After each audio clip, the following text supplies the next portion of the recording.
Maraming paghahanda ang ginagawa bago mag-asawa at bumuo ng pamilya. Hindi lang pinansyal na pangangailangan, kailangan mo rin isipin kung handa na ba ang iyong pag-iisip at katawan. Pero paano kung ang pagpapamilya dumating sa buhay mo ng biglaan? Yan ang kwento ng young single mom na si Lovely. Nung nabuntis po ako, tinago ko po for almost 6 months po. Kasi nasa Mindoro po sila.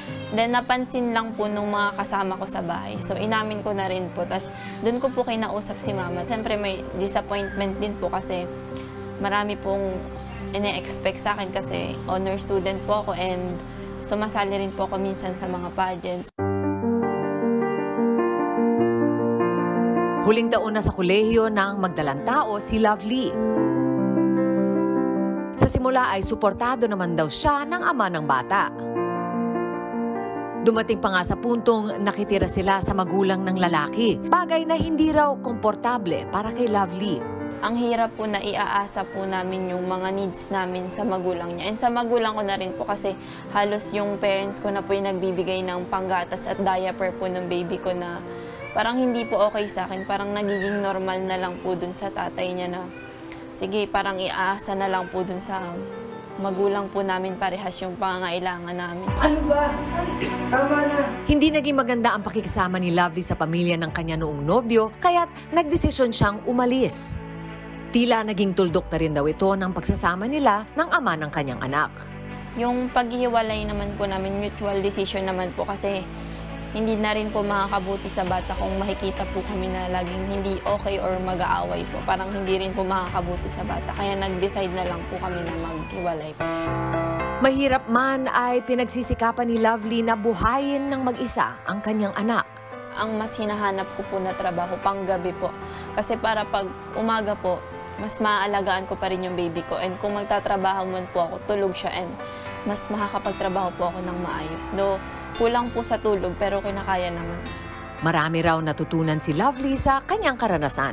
Sana po mas naging responsible po ako. Mas inisip ko po yung pwedeng mangyari sa future po. Kasi yung nararanasan ko po ngayon, sobrang hirap po kasi parang ang bata ko pa po para pasanin po lahat ng problema. Yung gastusin po, pag-aalaga ng baby ko.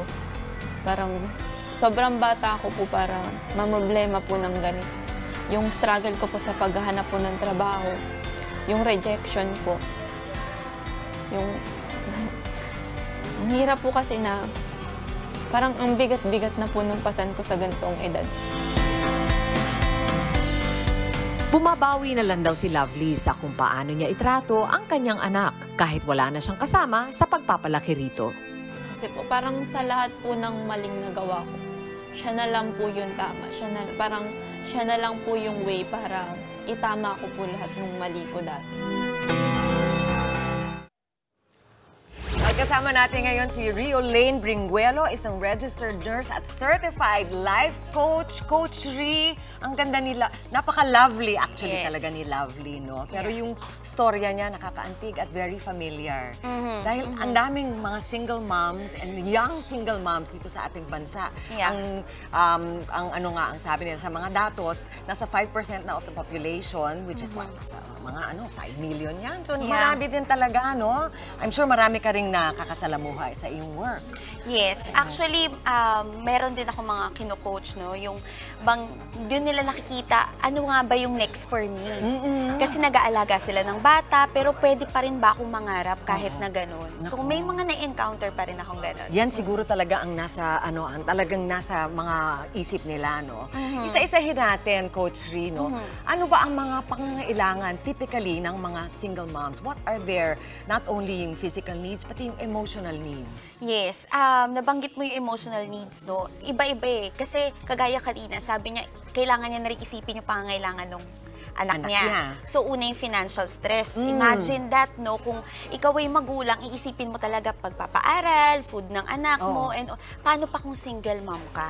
Lumalabas na doon yung kaya ko ba? So, yung self-doubt ko, no?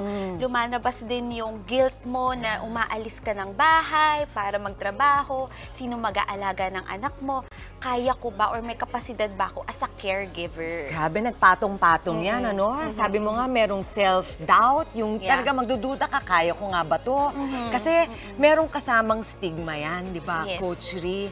Parang tayo, alam naman natin kapag nakakarinig tayo ng mga kaso na single parent, iniisip natin, hindi dapat ganyan, hindi naman yan yung standard. Dapat meron kang kapartner, may asawa ka. So, merong mga ganon ang iniisip, hindi ba? So, does that weigh heavily din sa mga single moms, yung stigma na gano'n? Yes. Actually, mabigat na sa atin yon as a single woman, for example, or as a parent, diba? Iba yung dala mo talagang bigat kasi marami kang stressors. What more, kung nasa murang edad kagaya ni Lovely, ang dami mong hindi pa na-experience, gusto mo sana ma-experience, pero babalik ka sa, wait lang, meron pa pala akong anak na kailangang isipin at kailangan kong palakihin. Kailangan ko unahin yung needs niya. Na minsan nakakalimutan ng mga single moms, teka lang, may needs din pala ako. Tama, oo. At lalo na kung mas bata, nakakalimutan din natin na hindi pa completely, kumbaga, mature yan. Hindi pa yan completely mature adult. So, meron mga bagay na mahihirapan din silang magdesisyon ng tama. Kuminsan, medyo mas mabilis uminit ang ulo, mas mabilis ma-depress. Kasama yan, hindi ba? Yes, kasama yan. Kaya, I'm happy kapag may mga nagre-reach out. Kasi ibig sabihin, meron na silang awareness. Sobrang importante ng self-awareness na, teka lang, parang kailangan ko na ng tulong. So, that's the time they go to either support groups or coaches or psychologists, psychiatrists, kasi kailangan nilang magabayan. And of course, importante ang family members. Ay, naku, tama involved yan. pa rin dapat sila. Oo, pupuntahan ko yan. But before we do that, tatanong ko sa iyo yung sabi mong guilt. Marami rin mga nanonood na single moms. Ano ba yung guilt na nararamdaman nila bilang single mom? Saan ang gagaling? Yes. Actually, yung guilt na nararamdaman nila is, kaya ko ba mag-isa? Kaya ko bang punuan bilang nanay at tatay sa aking anak? Kasi lalo na kung magpapalaki ka ng anak na lalaki, wala siyang father figure. Walang father figure. Yes. So, yun yung iisipin mo, merong mga ginagawa ang lalaki na hindi kaya pa ng babae. Yun yung stigma, yun yung thinking. Oo, kaya mo, pero you can still ask for help. At doon po papasok ang lipunan. Tayo mga kapamilya ng mga single parents. Ano ba ang pinaka-importanting pwede nating gawin at gampanan para sa kanila? Okay, ang role naman natin, no, lalo na kung may mga friends, family members tayo na pinagdadaanan to, let's have that feeling of empathy. Intindihin natin sila, no? This is our way to help someone. At the same time, let's lend a listening ear. Kasi ang bilis nating humusga.